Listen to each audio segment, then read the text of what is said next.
an article about the Salmonella Livingstone outbreak.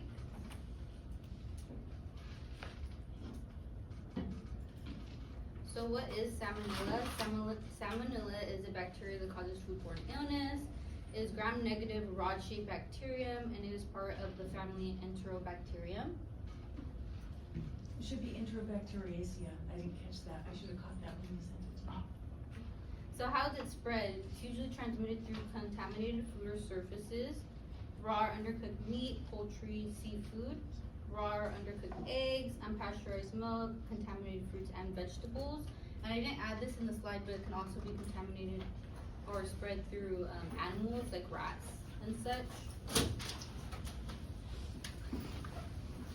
Symptoms include diarrhea, stomach cramps, fever, and nausea and vomiting. These are common symptoms. So treatment for Salmonella includes fluids and rest. Medications would be like Tylenol for fever. Is recommended to avoid anti-diarrheal medications unless recommended by a doctor because it may dehydrate you. Antibiotics are for severe cases, used for severe infections like if it goes beyond the intestines, for instance, like the blood or the urine. And then it says on the slide, seek immediate care if you have signs of severe dehydration, dizziness, dry mouth, little or no urine, high fever over 102 degrees Fahrenheit or 39 degrees Celsius, bloody diarrhea, or symptoms lasting more than a week. So in the article, the CDC report described an outbreak of Salmonella Livingstone infections in Utah between December 1st, 2023 and January 9th, 2024. They found victims lived in neighboring counties, so it was local. There was a total of 11 cases linked to the outbreak at the same restaurant, and most of the cases had symptoms including diarrhea, fever, and abdominal pain. The three that stood out were the patients who had UTIs, so that would mean that they would probably have to take antibiotics. Some patients required emergency care and hospitalization, but there were no deaths reported.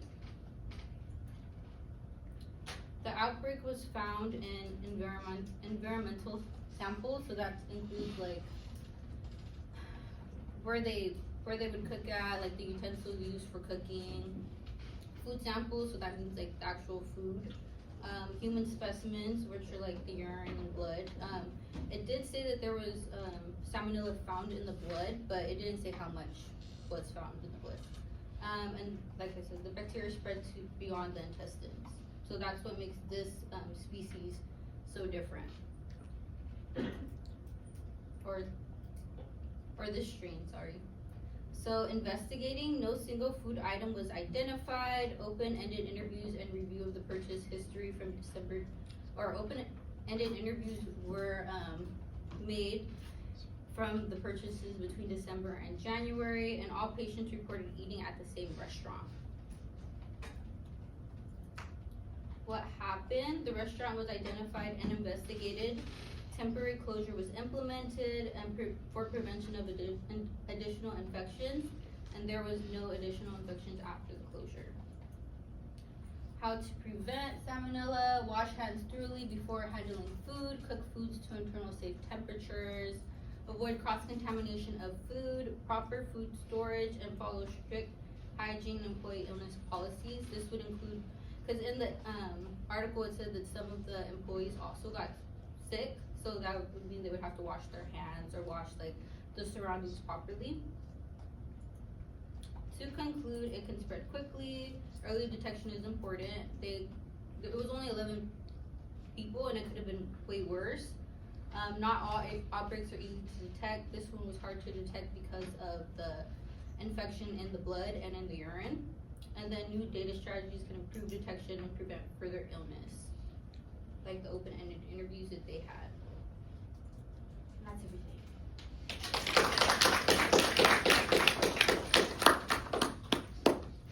Does anybody have any questions for me? So you said no single food item was identified, but just in general, like everybody who got sick ate at the restaurant. Yep. So it could have been on surfaces, not just. Yeah, because when they tested around, it was on the surfaces. I guess it was in the food too when they thoroughly investigated. But when they were interviewing, everybody ate different food, so. Yes. So, they didn't have, or if you get like a salmonella infection, you don't have to be hospitalized until it enters the bloodstream, or at what point? Did you I say? guess, in this slide, I guess if it says to seek immediate care, like, it could enter the bloodstream, but also if you're severely dehydrated, if you have a fever, symptoms lasting more than a week, I would suggest going to the hospital for that as well. And basically, certain individuals are more likely to have, not be able to maintain homeostasis with their body, like young children or the elderly. Even if it didn't spread beyond, they may not be able to stay hydrated enough and remain, keep their electrolyte balance and all that kind of thing. And also in those groups, it's also more likely then to go from the intestines and cross the barrier and into the blood, and then that could lead to sepsis and death. And so that would definitely need to be treated. But in this article, there was no deaths. Alright. Now we're gonna learn about mushrooms. And why it's best to go to the grocery store to get your mushrooms.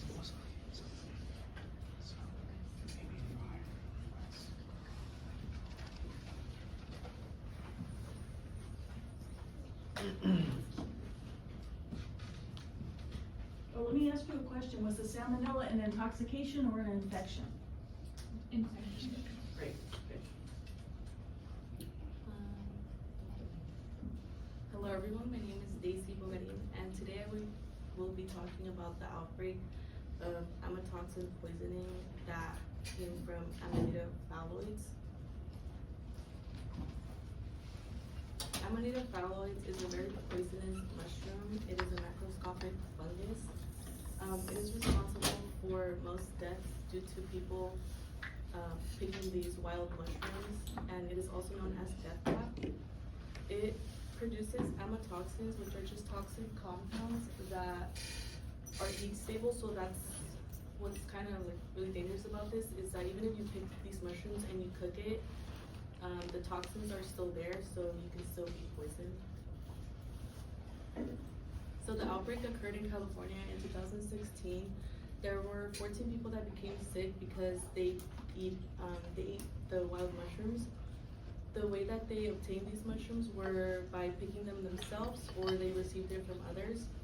And then that year, 2016, there were a lot of more cases than usual. Some people needed to go to the hospital, and this is not spread person to person. It only you only get poisoned if you ingest it. There was like two main cases that the CDC talked about, and the initial case, which was patient A, was a 37-year-old man who picked 2 wild mushrooms in Santa Rosa, California. The CDC didn't mention where he was, like if he was hiking or something, but he cooked one and ate it, and then around 10 hours later, he started experiencing symptoms such as nausea, vomiting, and diarrhea. He went to the emergency room and he was treated with IV fluids and medications. He did recover and he was discharged after 6 days. The other case was a family case. A woman cooked wild mushrooms for her husband, her daughter that was 18 months old, her sister, and a family friend. She got these mushrooms from someone. The CDC didn't mention who gave it to her, but she didn't pick them herself. And then 9 hours later, after they ate, they started experiencing the symptoms that patient A did, which was nausea, vomiting, and diarrhea. They were also treated with IV fluids and medications, and the mom, the dad, and the friend did recover, but the 18-month-old and the sister of the mother, they developed severe liver damage, which led to a liver transplant. There were an additional 8 cases reported. They consumed wild mushrooms from friends or personal foraging, which is just picking the mushrooms yourself. Some thought that they were edible or psychedelic, which means it causes hallucinations. So in short, they basically thought that these mushrooms could get them high. They all developed liver injury. Again, they were treated with IV fluids and medications, and the outcome was that most of them recovered, but some of them did require a liver transplant as well. The symptoms is nausea, vomiting, and diarrhea. Some of the effects of this mushroom is that it can lead to dehydration, then to liver damage, and eventually liver failure. In severe cases, it can lead to multi-organ failure, and in serious cases, you will need a liver transplant. There's no vaccine available for this. The best way to prevent being poisoned is to don't go out in the wild eating and just picking wild mushrooms unless they're identified by a mycologist, which is a scientist that can tell you if a mushroom is safe to consume.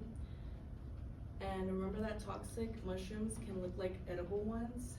And also keep in mind that cooking them does not mean it kills the toxins that are in the mushrooms. If you really do want to consume mushrooms, then just buy them from the store. Here are my references, and thank you all for listening. Any questions? Yes. So if it doesn't get killed by heat, then is it like, does it have like an endospore, or like how do you take it out of the mushroom, or is it not possible? I didn't read about that in the CDC, but I'm pretty sure it's like an endospore where you can't really like get rid of it. That's why you shouldn't eat it. I see you have like a lot of red and white mushrooms. Is that what it looks like, the mushroom? No, I just put that because it's cute, so it tricks you. Do you have a picture of the mushroom on it? Yeah. It tricks you into thinking that they look cute and like edible, but they're not.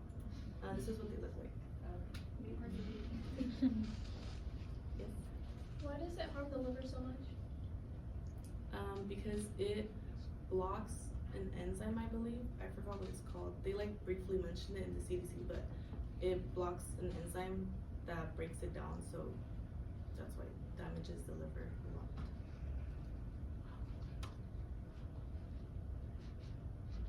Very good, I'm impressed you have the answer to that. Very good. Thank you. Now, is this an infection? Intoxication. Intoxication.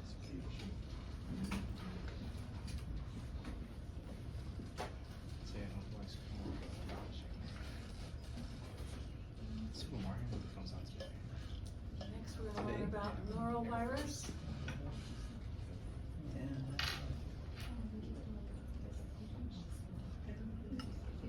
I barely watched the first one. We're rather doing it in slideshow mode because last time the whole computer froze when I tried to do slideshow mode, I had to restart everything. So we'll just like go slide by slide like that. Okay. Can I see the arrows? We'll see if that works. Oh, it works. Hello, class. My name is Marisol Galileo, and today my topic is about norovirus outbreak. Okay. What is norovirus? Norovirus is a highly contagious virus that causes gastroenteritis, which is inflammation of the stomach and intestines. It is one of the major leading causes of foodborne illness and outbreaks in the United States. Because it spreads so easily, even a small amount of the virus can make many people sick in a short amount of time.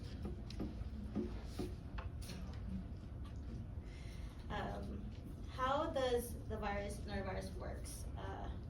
According to CDC, norovirus enters the body through the mouth when a person eats or drinks something contaminated or touches their mouth after touching a contaminated surface. Once inside the body, the virus moves into the digestive system, and and infects the lining of the small intestine. This interferes with the body's ability to absorb fluids normally, which leads to sudden stomach illness. What are the symptoms? The common symptoms of norovirus are diarrhea, vomiting, nausea, and stomach cramps. Some people may also experience fever, headaches, or body aches. Symptoms usually begin within 12 to 40 hours after exposure. Because the illness can cause a lot of fluid loss, dehydration can become a concern, especially in young children and older adults. What happens in this outbreak? This outbreak investigation begins on December 7, 2022, when Texas health officials were notified about several people who became sick after eating oysters at restaurants. Most people reported eating raw oysters, while one person ate one smoked oysters. These early complaints helped public health officials recognize that a foodborne outbreak might be happening. How the outbreak was investigated. Investigators looked at consumer complaints, interviewed sick individuals, and inspected restaurants. They also used oyster tags to trace the oysters back to where they were harvested. They led to Texas Oyster Harvest Area 1 in Galveston Bay. Florida also identified illnesses connected to oysters from the same source, which helped confirm the outbreak.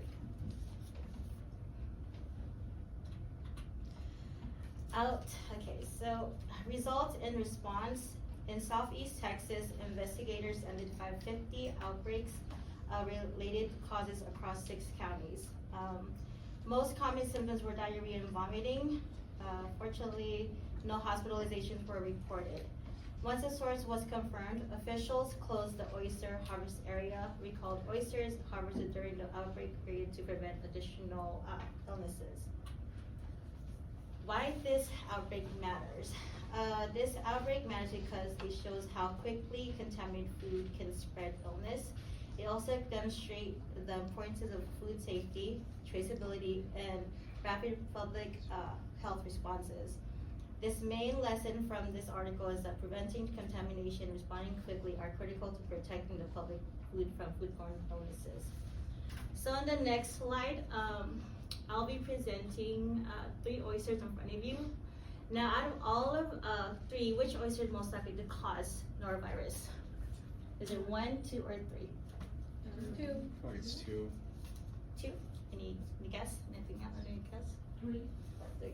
Okay, so if you look at number 1, this is considered a raw oyster because you can tell how fluffy it is, and it has very transparent liquid to it. It's like a biofilm. For number 2, this is a undercooked oyster. As you can see, it's still the cloudiness of the liquid is still processing and cooking. So, but if you look at the center of the oyster, it's still cut raw. On the third one, you can tell it's fully dried out and it's basically cooked. But it doesn't mean that it's still not, capable of getting viruses. But the answer to this question is 1 and 2, and that's my and these are my references.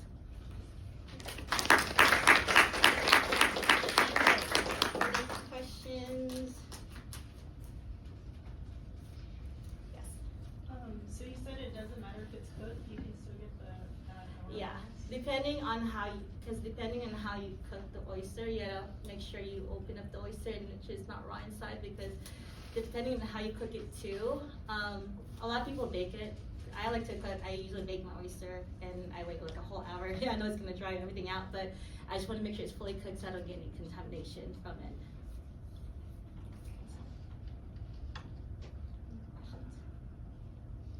Choose one more question.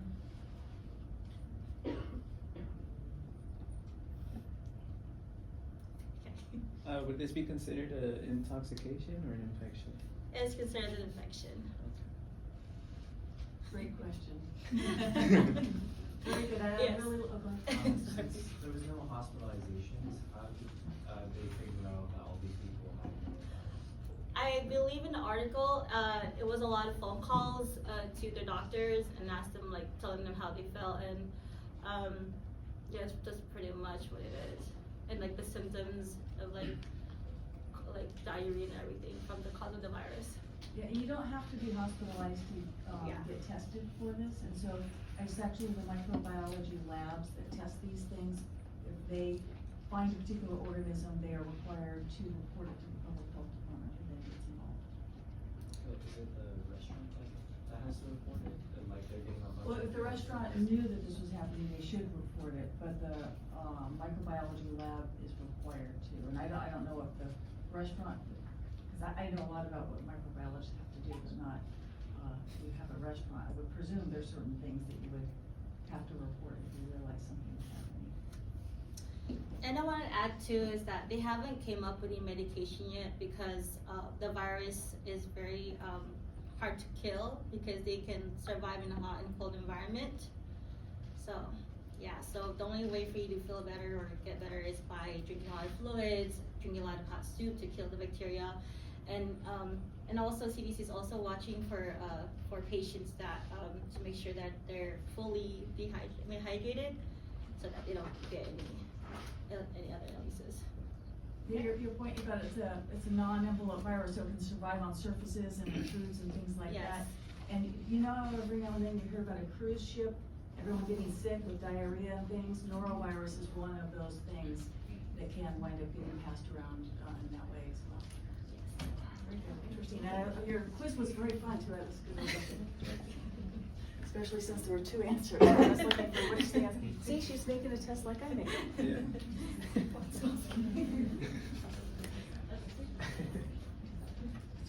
Okay. Cyclosporosis, next.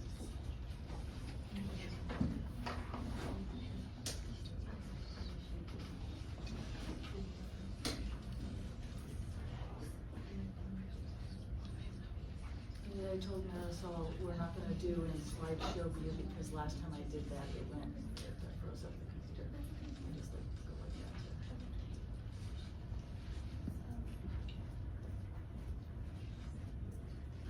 Hi, my name is Denise, and my presentation is on cyclosporiasis.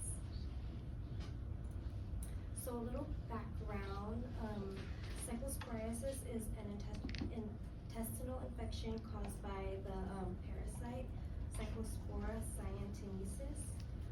It's spread through oral fecal transmission, so when they're excreted through feces, they're unsporulated, but they take about a week to become sporulated, and that's usually in the right environment, for example, like soil or dirty water. This makes person-to-person transmission unlikely, so we can find this often in like fresh produce, just like at the grocery store and stuff. So once contracted, the parasite invades epithelial cells of our small intestine. Symptoms begin to show up about 1 week after exposure with watery diarrhea, abdominal pain, bloating, gas, and fatigue. If it does become a little too extreme, you can become dehydrated and hospitalized. It's often difficult to diagnose because when you do like screenings for this at the doctor, it's very specific. They don't have like an all-around screening for this. They have to do a specific test for it, and you often have to send different stool samples over different days because of the it might not show up in like the first one or the second one, so they need like a bunch of them.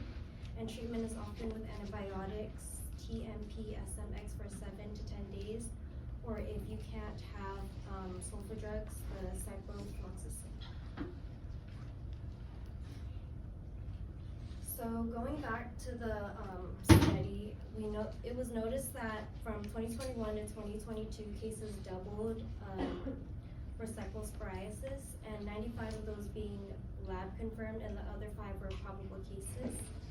And 91% of them reported having the illness from May to August of 2022. So generally the same amount of time. So the Florida Department of Health produced a questionnaire for those with the illness, and among the 457 who did them, 72% of them reported exposure without international travel. So that means it was mostly from the same area, like the same local grocery store or something.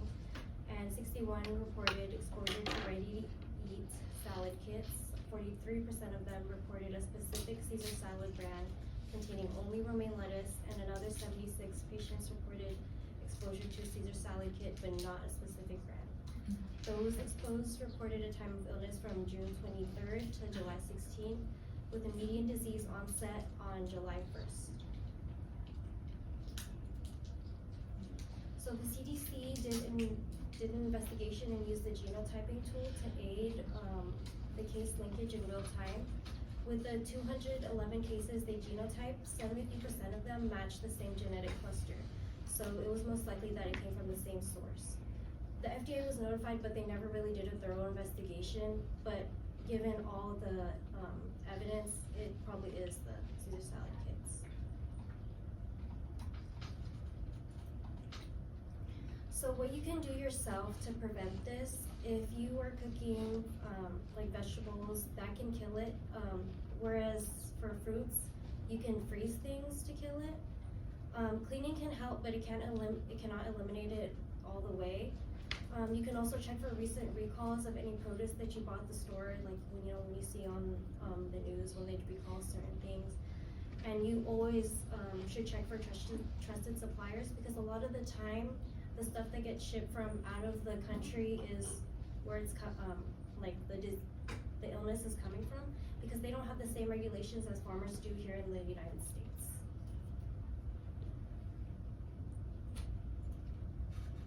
That's all.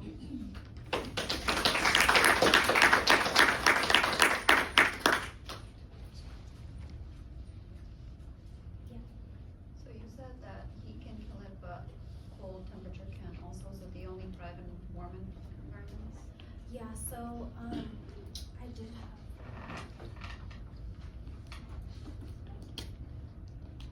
There's a certain temperature that it does thrive in, but it cannot survive in extreme heat or extreme cold. So yeah, those things can kill it.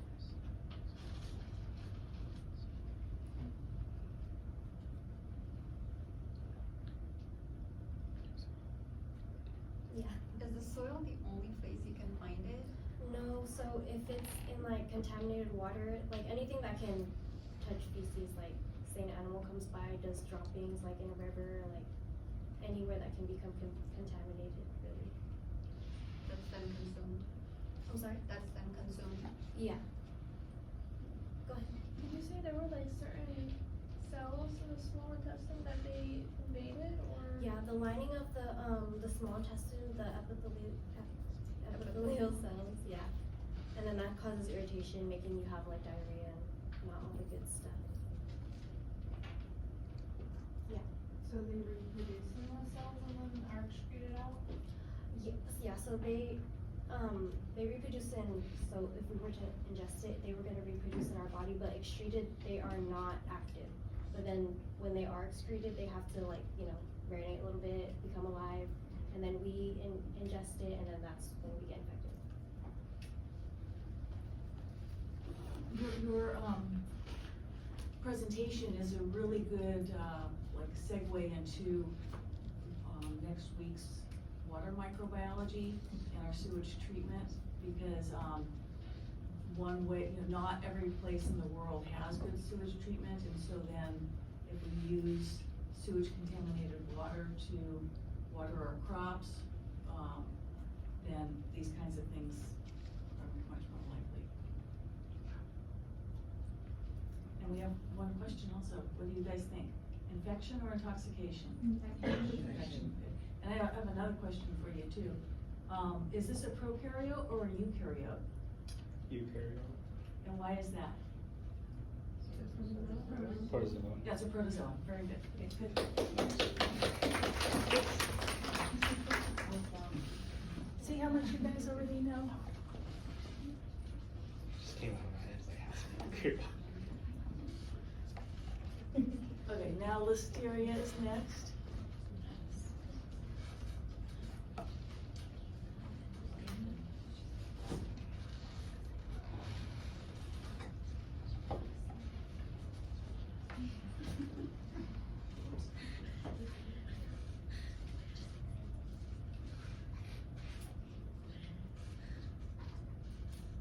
The person who's gonna present this one?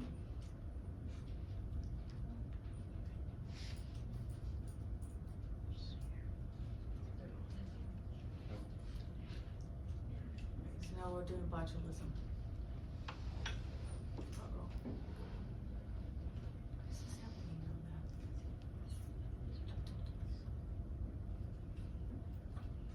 You know, I think these two are, left over from last semester, I think. Actually, because those names are very familiar and they're not in this Yeah, class. Rachel had your class Yeah, last yeah. semester. And in fact, my water cup came from Rachel. Okay. Let's take those.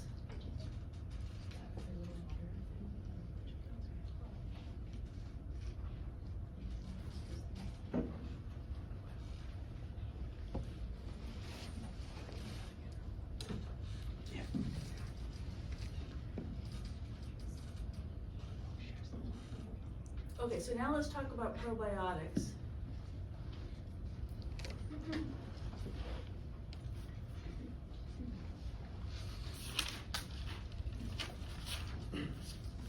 And before we can really understand about probiotics and whether we want them or not, we need to understand a lot of things here.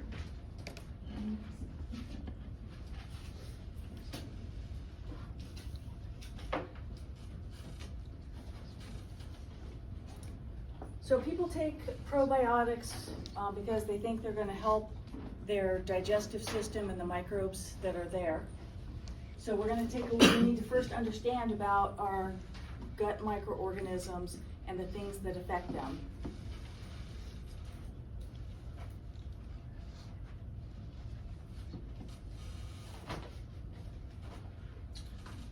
And this is going to relate a lot to when we talked about soil organisms and why we have a hard time really knowing what all is there. Our gut microbiome, the study of it started out with culturing, just like I explained to you with the culturing with the soil. And what is the limitation of culturing? We took someone's fecal sample or what have you, or gut, yeah, go ahead. You can't have a media that perfectly supports all of the microbes. Right. Even if we had 100 different types of media, it's not going to support all of them.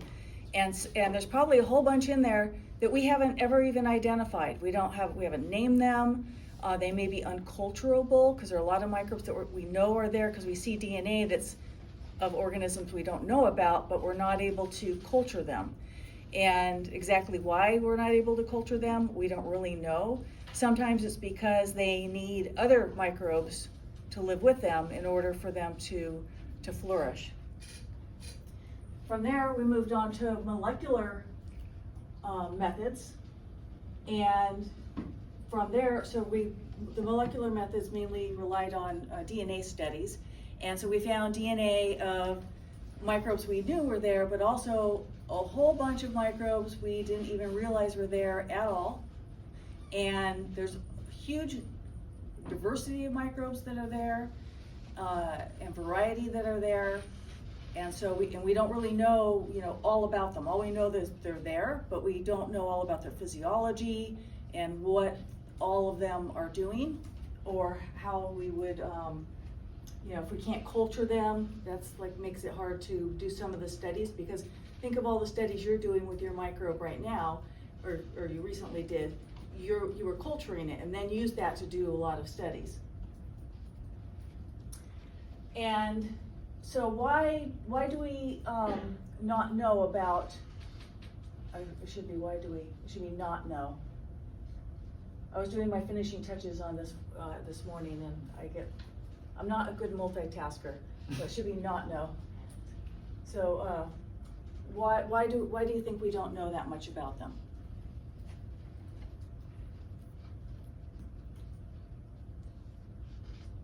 Yeah. There's a lot of acid in the geometry. There's a lot of microbes.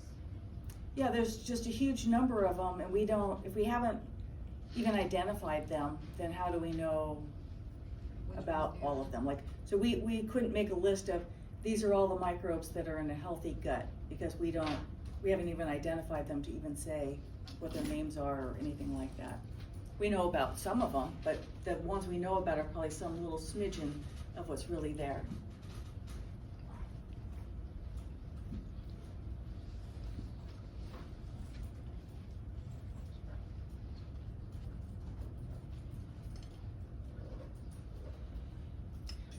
about the gut microbiome, we're talking about the microorganisms that live normally in our GI tract. And this would be in the intestines. Very densely populated microbial communities in our GI tract, full of microorganisms. Very diverse in all kinds of ways. There are different metabolisms they have, and they do have a protective function in human health, and also have a role in our immunology as well.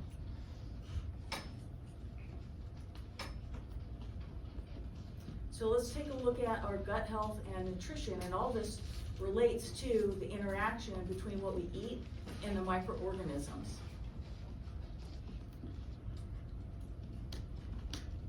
Do you think our gut is aerobic or anaerobic in there? Is there oxygen in there, do you think? Yeah, it's anaerobic. So we're gonna not see any obligate aerobes. We're gonna see anaerobes and of course facultative anaerobes. And so there's a lot of fermentation that goes on in our GI tract. And remember that picture I showed you, I think it was last time, and we were looking at the fermentation products that microbes have that can be in foods to produce foods. And remember I had our glycolysis and then the different fermentation end products. So there's a lot of variation that can be there, and it's just really going to depend on what organisms are there and of course the food that we're providing for them.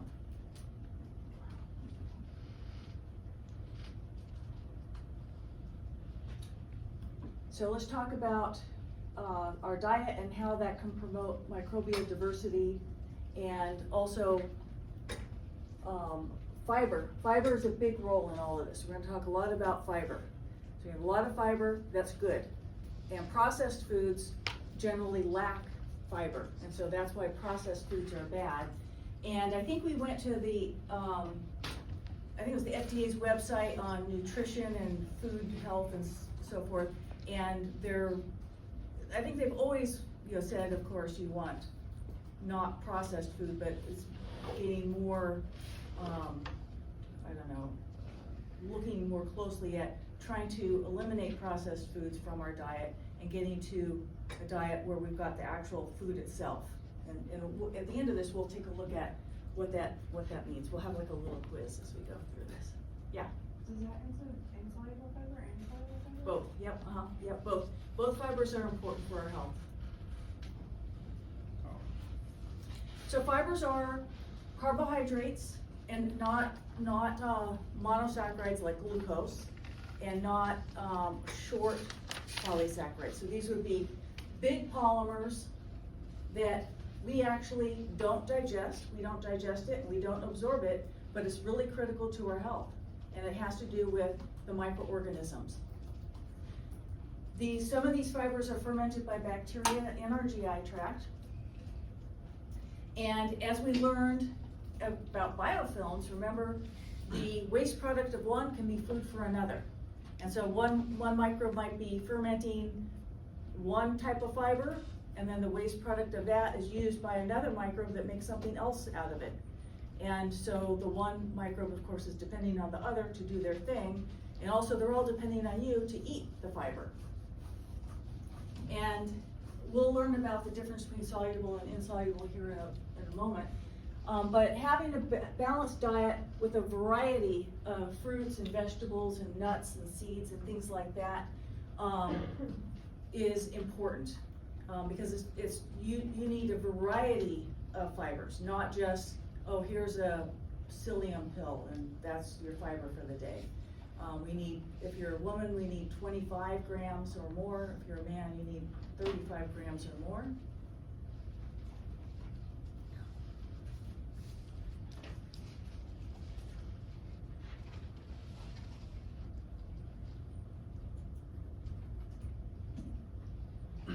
So the soluble fiber is the main one that the microbes are breaking down. And this is happening in the small intestine. So these microbes are fermenting the fiber. And that produces things that reduce inflammation and also support gut health. And of course, some of these fermentation end products are going to be used by another microbe that's there for their nutrition. It also, the fiber helps to slow down the absorption of things like glucose, because we all know if you eat like something really sugary, you know, like a candy bar or something, well, there's probably no fiber in that candy bar, but there's a lot of sugar, and that sugar goes really quickly into your bloodstream. We get blood sugar spikes, but when you have sugar that's in something that has a lot of fiber, then that's going to slow that down, so you're not having these sudden spikes in blood sugar. And so this helps with that, with health because of that.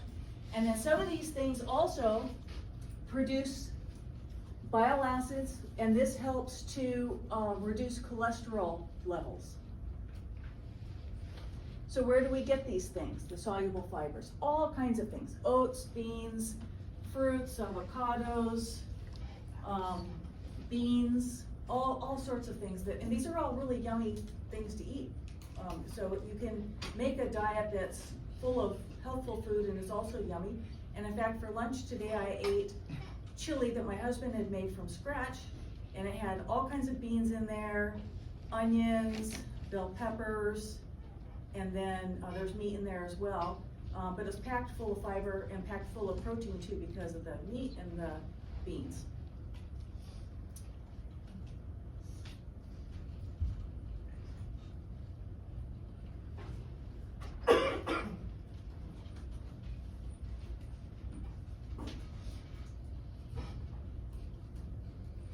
These are some examples of microbes that we know about and what they do. Oops, and what they do. I got lost. So different ones are going to be breaking down different particular fibers and also producing different fermentation end products. So they all have a role in the gut health. So having a variety of fibers helps promote the diversity of microbes and their products, which also helps in the diversity of other microbes that are depending on those that are breaking down those fibers. Now the insoluble fibers, these, some microbes can break them down, but these actually help mostly in the large intestine. They help give you bulk to your stool. They help to take away the some of the stuff that's in the fecal matter, kind of clump it up and make it. It actually prevents you from getting constipated.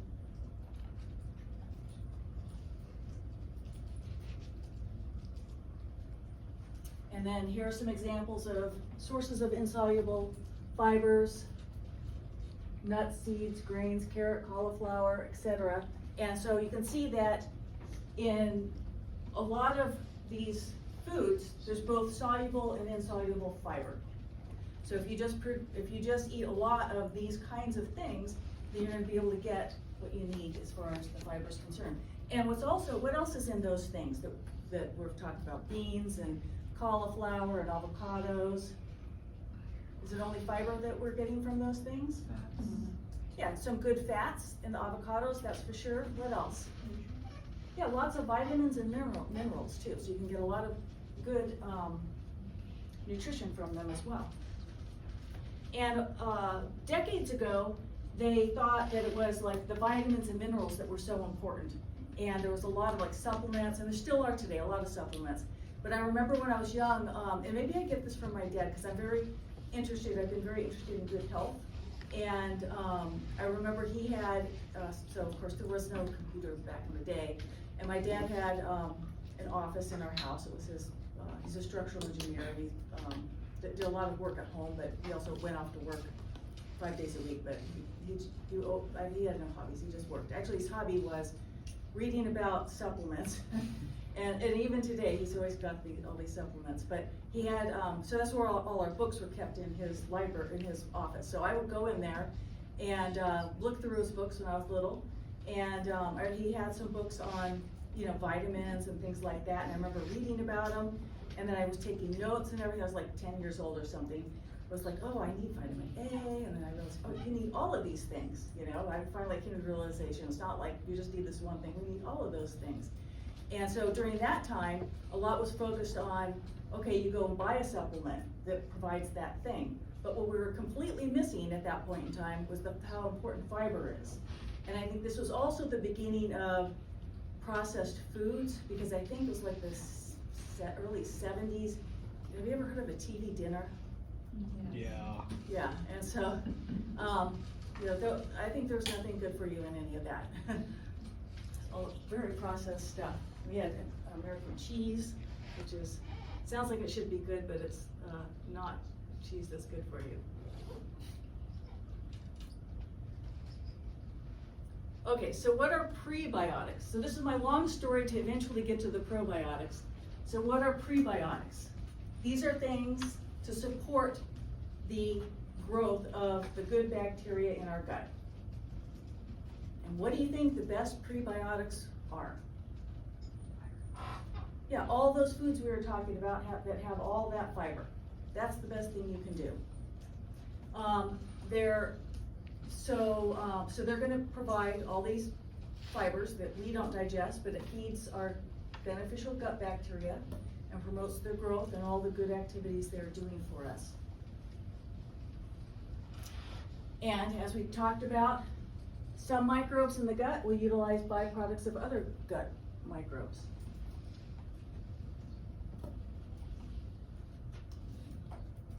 Yeah. So prebiotics include those fibers and then other bacteria that produce waste products? No, the prebiotics are going to promote the growth of the ones that are digesting those fibers, and then their byproducts are going to help with the growth of the ones that require those byproducts. So without the fiber, even the ones that aren't digesting the original fiber, they can't proliferate without the fiber that the one microbe converts to their nutrition. So prebiotics are not fiber? Prebiotics are the fiber. So, okay, Yeah. so just dietary. Yeah, yeah. So prebiotics would be the foods you eat that have both kinds of fiber in them.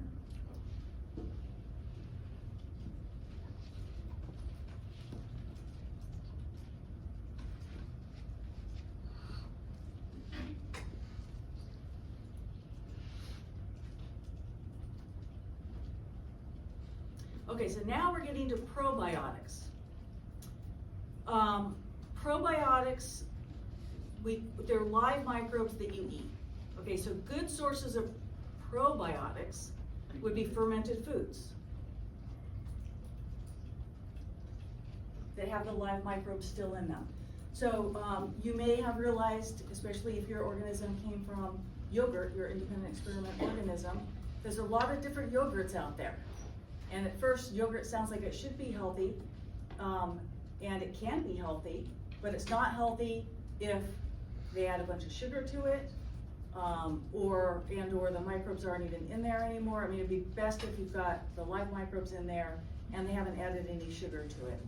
And but most yogurts have like a lot of added sugar to it, and so if you want to make your yogurt healthy, just add your own yumminess to it. So for me, I just add whatever fresh fruit that is out there, you know, like raspberries or whatever it is I want, blueberries. You can add nuts too. Yeah. How do you know if there's still like microbes in there? It says, if you look at the ingredients, it'll say that. It'll list the organisms, and those are the organisms that fermented the milk to make the yogurt. Yeah, but some of the lactobacilli and lactococci, yeah. So I always heard Greek yogurt was healthy. Is that because they don't add like sugars and stuff? Or? They can add sugars to the Greek yogurt too. I've seen some But not unhealthy as much. Greek. Yeah, you just have to like know what you're looking for. So Greek yogurt and non-Greek yogurt can both be healthy. Okay. So you just look for, and also the thing to look, because like I said, my husband has a sweet tooth and he likes yogurt. And so, but he knows he shouldn't be eating the sugar, but then he was getting in the habit of getting the one that says 0 sugar, but guess what they've added to that? Artificial sugar. Yeah, and that's bad, so you don't want that either. And, so you just add, I say just add your own good sugars, which would be, you know, they have the fiber in there. Any fruits that you like, peaches or when it's peach season. Now, what about probiotic supplements? What do you think about those? So what are those supposed to be? Because I know someone, did their independent experiment and tested probiotics for some microbes that are there. So what are probiotics supplements supposed to be? Yeah. Well, there was liquid probiotic that's organic, but there was also powdered and, is that what you mean? Yeah, so you can get a liquid powder, it can be in a pill, and what is in it? The lactobacillus, most of them. Yeah, so the live microbes, right? My question is that gonna have all the microbes that you need in your gut? No. No, and why not? They don't serve them. Yeah, we have too many. That's true. What did you say? We may not know what we need to satisfy. Yeah, we don't know what we need. We don't know what they are, right? Just like the soil thing, we tried to find out exactly what's there. We don't know. We know what we can see or find, but there's so much that we know exists, but we don't know exactly what it is. And a lot of it's unculturable microbes. So how are they gonna culture it to put it in your probiotic? So you're gonna have like an imbalance of things that are in there. So what do you think the best thing to do is? Natural probiotics. Yeah, to just eat lots of fiber and foods that are already fermented with the good microbes. And the variety is very important. And some of these actually, these organisms, because some of them, they say, oh, there's 1 billion in here. Well, maybe that's too much. And so some of these have actually caused infections in some people. And so like for instance, the very young, the very old, immunocompromised, probably taking these is not a good idea. And there have been severe and even fatal infections reported in premature infants who were given probiotics. So that's when we're like thinking we're trying to help, but it wound up being not helpful. So let's take a look at a couple of probiotics here.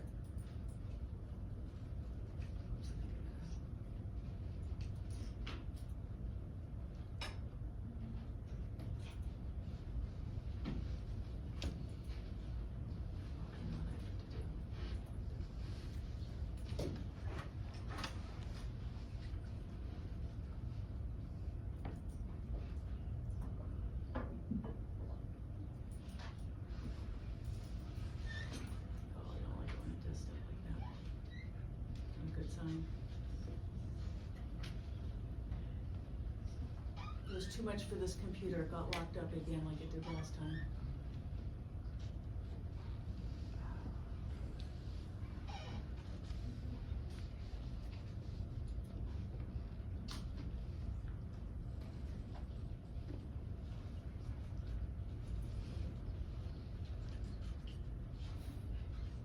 Let's see if we can think through it.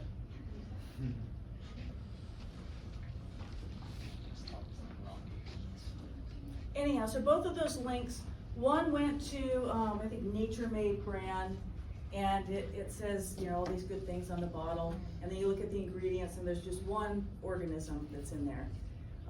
And of course one's not enough. And then the other brand listed a whole bunch of them, but again, it's still not enough. We don't, like I said, there's no way at this point in time, we can make a probiotic in a pill that's gonna have the right balance that we need.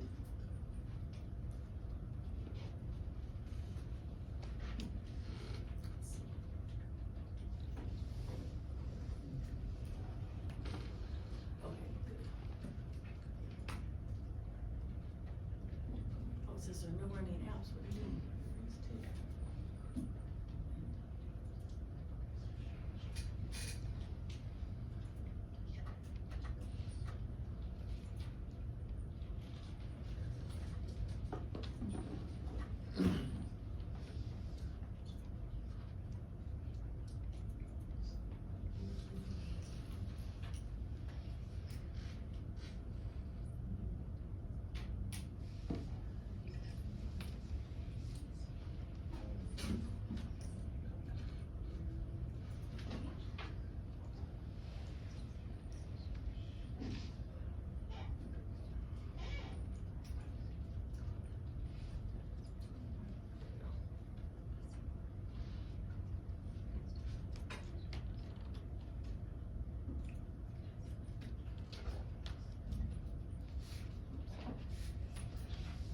Okay. Is this healthy? Yes.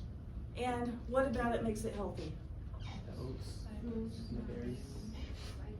The oats, berries, the walnuts, all of those have lots of fiber and a variety of different types of fiber. So this would be a good thing to eat. How about this? It's a bologna and American cheese sandwich on white bread. No. Okay, this was actually a common sandwich when I was a kid.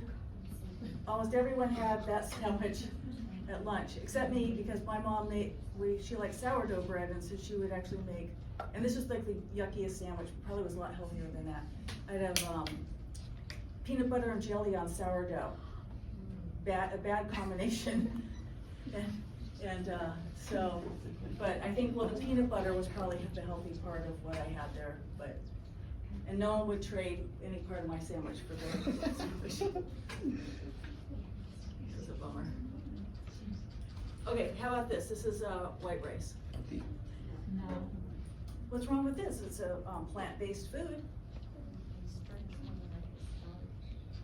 Yeah, so this is processed. White rice is processed, because what was rice to start with? White rice? No, brown rice. And now we processed it, took all the fiber out of it, all the nutrition, and only left the bad carbohydrates.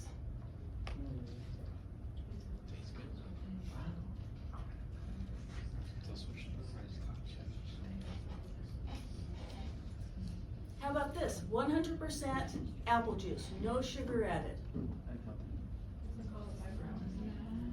Yeah, again, they took all the fiber out, and all that's left is sugar from the apple. But if you have the whole, whoops, I shouldn't say that yet, because that's going to ruin my next slide here. Okay, healthy or not? Healthy. Healthy, yeah, because we've got the fiber. So this has what was in the apple juice, but plus all that fiber, and especially the skin is an important part to, the skins of things is good for you too.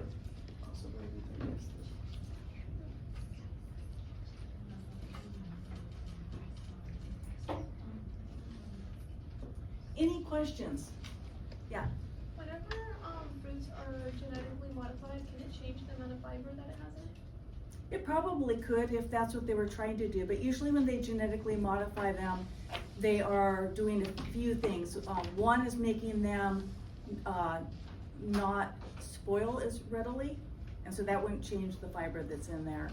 And sometimes also to maybe change how they look, because usually how things look makes it more attractive to people, things like that. So I don't know of any food that is genetically modified, or a fruit or a vegetable or a mushroom where it's changed the fiber content. But that's a good question. Yeah. What about broccoli? Because broccoli has a lot of iron, but it's from cauliflower, Mhm. which I think doesn't have as much, so. It's full of fiber. Broccoli, yeah. I know, but cauliflower is how, like, they started it off with cauliflower and turned it into broccoli because it was genetically modified, so you can add.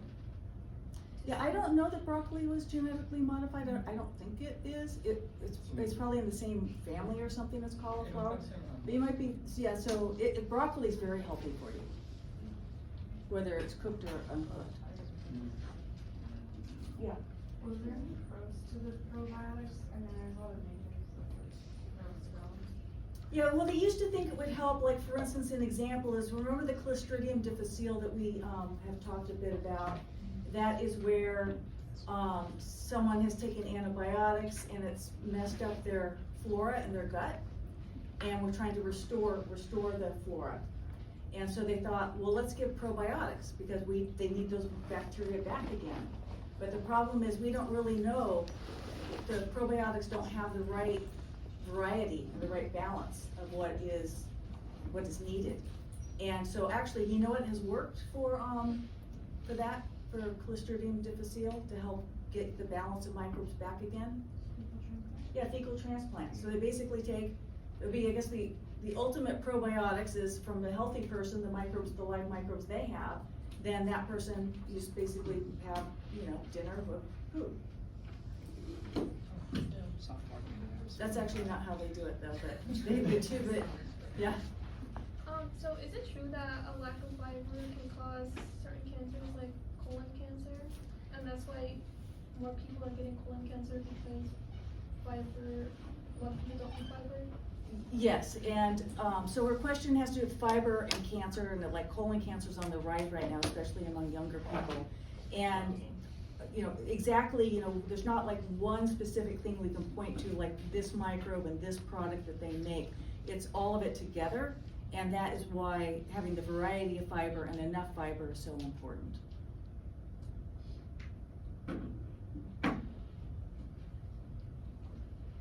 Yeah. If we learn something, in lecture about our independent experiment, can we add it to? Sure, yeah. And then you can just cite our lecture. And then also at the end of this, I do have some resources. Some of this information I got from those resources. So those links have, I think the National Institutes of Health have some really good detailed information, with much more than I gave you. But some of you might be interested in that. Yeah. Okay, so, whenever we're doing like the biochemical tests, your packets from the lab manual showed what it would be for it to be negative or positive. Do we need to write that reference, or no? Or is that, would that be considered like? You can cite that if you want. Sure. So how would you cite it? Well, you can just cite the lab manual. So I guess you just put my name, and then I think I updated it in 2026. So there's a date on the cover of the lab manual. It probably says 2026. Anything else? Great, you guys did a really good job with the presentations, and I'll see you in lab if you're in the 3 o'clock lab.